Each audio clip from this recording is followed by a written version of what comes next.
হাতে মাত্র সময় 10 মিনিট থাকলেই সকাল বিকেলে চায়ের সাথে খাওয়ার জন্য এই মিনি কেকগুলো বানিয়ে নিতে পারেন। এই কেকগুলো যেমন সফট হয় তেমন খেতেও কিন্তু দারুণ টেস্ট হয়। তো বাচ্চার স্কুল টিফিনেও দিতে পারেন কিংবা নিজেরাও বানিয়ে খান, বানিয়ে স্টোর করে রেখেও খেতে পারবেন, খেতেও কিন্তু দারুণ লাগবে। যেমন হবে নরম তুলতুলে তেমনই দারুণ টেস্ট।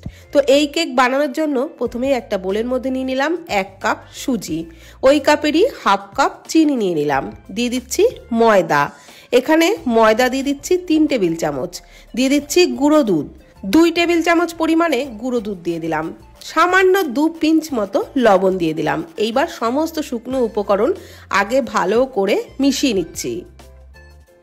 শুকনো উপকরণগুলো মিশিয়ে নেওয়া হয়ে গেলে ওর মধ্যে দিয়ে দিচ্ছি 1 কাপ লিকুইড দুধ, আর এই দুধটাকে কিন্তু জাল দিয়ে বেশ ঘন করেই দিলাম, সর সমেতই দুধটাকে দিলাম, তাহলে কেকের টেস্টটা বেশ ভালো হবে। তো সমস্ত কিছু খুব ভালো করে ফেটিয়ে নিচ্ছি, আর ফেটাতে ফেটাতে দেখুন একদম কিন্তু ব্যাটারটা মসৃণ হয়ে গেছে। এইবার ওর মধ্যে দিয়ে দিচ্ছি 2 টেবিল চামচ গলানো বাটার। আপনারা কিন্তু বাটারের জায়গায় সাদা তেল দিয়েও একই রকমভাবে রেসিপিটি বানাতে পারেন, তবে আমি বাটার দিলাম, আর বাটার দিলে টেস্টটা তো অবশ্যই বেশি ভালো হবে। এবার সমস্ত কিছু আবারও ভালো করে ফেটিয়ে 10 মিনিটের জন্য রেস্টে রেখেছিলাম। যেহেতু সুজি আছে 10 মিনিট রেস্টে রাখলে অনেকটাই কিন্তু ফুলে উঠবে। তো এখন ঘনত্বটা কিন্তু অনেকটাই ঘন হয়ে গেছে 10 মিনিট রেস্টে রাখার পর। এইবার ওই ব্যাটারটাকে একটা মিক্সির জারেতে নিয়ে নিচ্ছি। এবারে সমস্ত কিছু মিক্সিতে একটু ঘুরিয়ে নেব। এইভাবে একটু মিক্সিতে ঘুরিয়ে নিলে কেক কিন্তু দারুণ সফট হবে, খেতেও দারুণ লাগবে। এবার ওই ব্যাটারটাকে একটা বোলের মধ্যে ঢেলে নিলাম, ওর মধ্যে দিয়ে দিলাম হাফ চামচ মতো ভ্যানিলা এসেন্স, আর দিয়ে দিলাম হাফ চামচ বেকিং পাউডার, আর খুব সামান্য হাফ চামচেরও কম দিলাম বেকিং সোডা, আর 1 চামচ মতো জল দিয়ে সমস্ত কিছু খুব ভালো করে আবারও ফেটিয়ে নিচ্ছি। ঘনত্বটা আপনাদের অবশ্যই দেখিয়ে দেবো কেমন ঘনত্বে রাখতে হবে। মোটমাট কথা, কেকের জন্য যেরকম আমরা ব্যাটার তৈরি করি ঠিক সেরকম ঘনত্বেরই কিন্তু ব্যাটার তৈরি করতে হবে।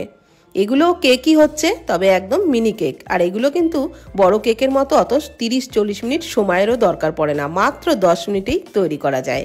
তো এইবার আমি একটা আপ্পে প্যান নিয়ে নিয়েছি, ওর মধ্যে একটু সামান্য করে তেল ব্রাশ করে নিচ্ছি। তো সব বাটিগুলোর মধ্যে অল্প করে তেল ব্রাশ করে নেওয়ার পর অল্প অল্প করে ব্যাটারটা দিয়ে দিচ্ছি। আর এই ব্যাটারটা কিন্তু বাটি ভর্তি করে দেবেন না, তাহলে এই কেকগুলো রেডি হয়ে যাওয়ার পর অনেকটা ফুলে উঠবে, আর সেই ক্ষেত্রে কিন্তু অসুবিধা হবে। তো সেই কারণে একটু কম করে ব্যাটারটা দিতে হবে।